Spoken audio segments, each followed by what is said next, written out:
While we most often see Ukraine's drone armies work from the drone's perspective, every now and then we get video footage from Russian soldiers filming their equipment getting destroyed.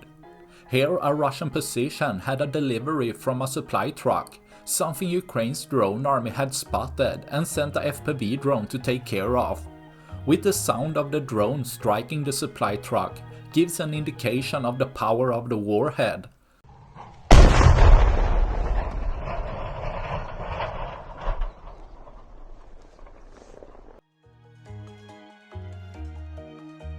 With the supply truck catching fire, the truck keeps rolling, possibly as the crew already have abandoned the equipment and it rolls by itself. Either way, the supply truck will get completely destroyed by the fire, leaving one less for tomorrow.